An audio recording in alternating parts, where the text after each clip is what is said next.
কাল শেষ হচ্ছে ইরান যুক্তরাষ্ট্র যুদ্ধবিরতি। দ্বিতীয় দফার আলোচনার জন্য এখনো কাটেনি অনিশ্চয়তা। ইরান স্পষ্ট বার্তা দিয়েছে, হুমকির মুখে তারা কোনো আলোচনায় বসবে না। যুক্তরাষ্ট্র আবারও হামলা চালালে রণক্ষেত্রে নতুন কার্ড দেখানোর হুঁশিয়ারি দিয়েছে তেহরান। ইরানের সাথে যুক্তরাষ্ট্রের যুদ্ধবিরতি শেষ হচ্ছে কাল। এর আগে দ্বিতীয় দফার শান্তি আলোচনার জন্য প্রস্তুত ইসলামাবাদ, তবে আলোচনার পরিবেশ নিয়ে আছে ধোঁয়াশা। এখন পর্যন্ত পাকিস্তানে অবতরণ করেছে একাধিক মার্কিন বিমান।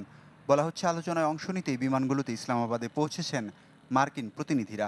ওয়াশিংটনের হয়ে নেতৃত্ব দেওয়া ভাইস প্রেসিডেন্ট জেডি ভ্যান্স পাকিস্তানের পথে বলে জানিয়েছেন প্রেসিডেন্ট ডোনাল্ড ট্রাম্প। তবে সূত্রের বরাতে রয়টার্স বলছে এখনও যুক্তরাষ্ট্রেই আছেন ভ্যান্স।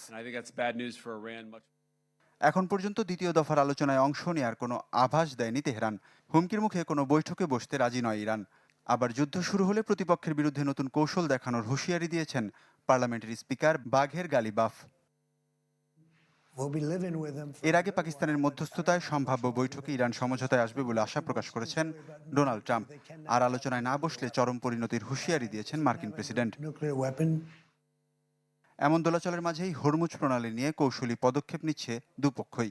ওমান উপসাগরে মার্কিন নৌবাহিনীর হাতে জব্দ হওয়া পণ্যবাহী জাহাজ তুস্কা এবং এর আরোহীদের দ্রুত মুক্তি দেওয়ার দাবি জানিয়েছে ইরান।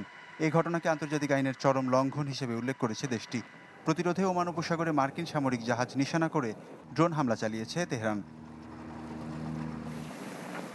গুরুত্বপূর্ণ হরমুজ প্রণালী থেকে অবরোধ সরিয়ে নিতে তেহরানকে অনুরোধ জানিয়েছে বেইজিং। অন্যদিকে জনগণের স্বার্থ বিবেচনা করে ইরানকে যুক্তরাষ্ট্রের প্রস্তাব গ্রহণের আহ্বান জানিয়েছে জার্মানি। ওয়ালিউল্লাহ ফারুক, চ্যানেল 24।